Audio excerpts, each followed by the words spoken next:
If you have ever had a moment where you're saying, God, I know you're a provider, but I don't understand why I'm not receiving this kind of provision that somebody else is. This is maybe the missing key, the missing piece of understanding. And the Lord started speaking to me about this a couple years ago. And I just was like, my gosh, this is so true. I see it in the word, I see it everywhere. And it's really this idea that God is a provider, but what and how he provides changes.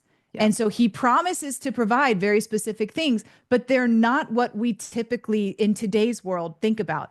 So we do go through these different seasons, and I call them the manna, the harvest, and the storehouse season. The manna season is really a time of dependence on God, and it is learning that he is our source. And in the manna season, you will have just enough. You probably won't have more than enough, but you will have just enough.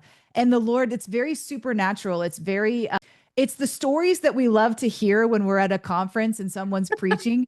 And it Right. is not the way we want to live. Nobody wants to live this way, but we're so wowed by, the stories when we hear them, of the testimonies of, and I Yeah. share some of my own testimonies too, of God coming through in these miraculous moments that were horrifically stressful to be living in.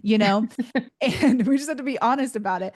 And in the manna season, there is this very intentional agenda from God to connect you to his heart as a father, as a provider, as your source.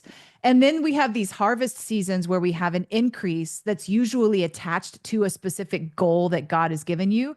And then we have these storehouse seasons where there's so much abundance. And the storehouse seasons really are designed by God to, just like with Joseph in the Bible, to funnel money from here to there.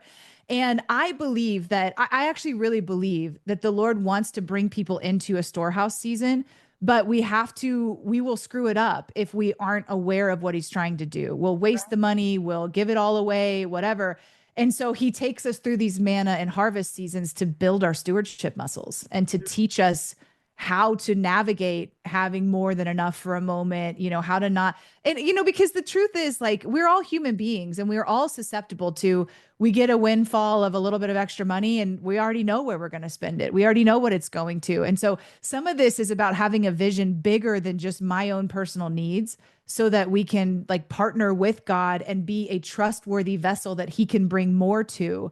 And the last thing I'll say, and I can't remember if I put this in the book or not, but I really believe that part of what's happening in the world is we've not seen the body of Christ steward resources well enough Mm. to have that type of Deuteronomy blessing. And part of my goal and my hope with the money mandate is to sort of teach what we need to do to be positioned correctly to practice in our life so that God could entrust you with so much storehouse that could really change the world around you.